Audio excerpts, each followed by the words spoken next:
Assalamualaikum warahmatullahi wabarakatuh. Kembali lagi di channel Santoso teman-teman. Di video kali ini saya mau bahas tentang item ID ya teman-teman. Karena ada dari sobat seller yang bertanya, di sini ada postingan dari Mbak Erni Nur.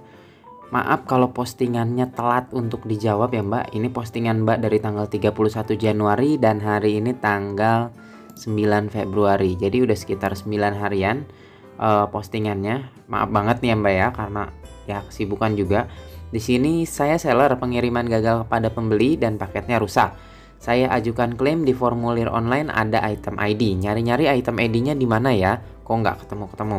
Oke, buat nyari item ID ini Mbak harus masuk via PC ya Mbak, atau kalau misalnya di HP itu harus via browser ya. Jadi nggak bisa lihat di aplikasinya ya Mbak ya. Jadi tinggal buka aja di seller center. Di sini Mbak masuk, karena tadi pengiriman gagal, masuk aja di pesanan. Lalu buka tadi di pengiriman gagal. Entah itu mau pengiriman gagal atau yang hilang atau rusak. Misal di sini hilang atau rusak. Oke. Di sini ada dua item produk misalnya Mbak. Ini ada order. Lalu Mbak klik di sini di nomor pesanannya. Oke. Nah, oke, setelah itu langsung scroll aja ke bawah. Nah, tinggal dilihat di sini di detailnya ini, di sini ada ID item pesanan, yaitu nomor pesanannya sesuai dengan yang ini ya, nomor pesanan yang atas, ID item pesanan, dan di sini ada item ID. Item ID ini kode yang dibuat oleh Lazada untuk produk ini ya Mbak ya.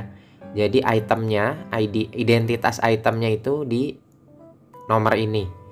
Jadi ini ID item itu otomatis Lazada yang kasih. Jadi tinggal kasih aja ini, tinggal klik ini aja untuk menyalin kalau emang Mbak butuh nomor ini untuk mengajukan klaim. Oke, semoga infonya bermanfaat. Maaf ya sekali lagi kalau buat responnya telat, buat jawabnya juga telat. Oke, semoga ini bermanfaat juga buat yang lain videonya. Terima kasih udah nyimak. Sekian dulu, jangan lupa untuk subscribe juga ya teman-teman. Oke, wassalamualaikum warahmatullahi wabarakatuh.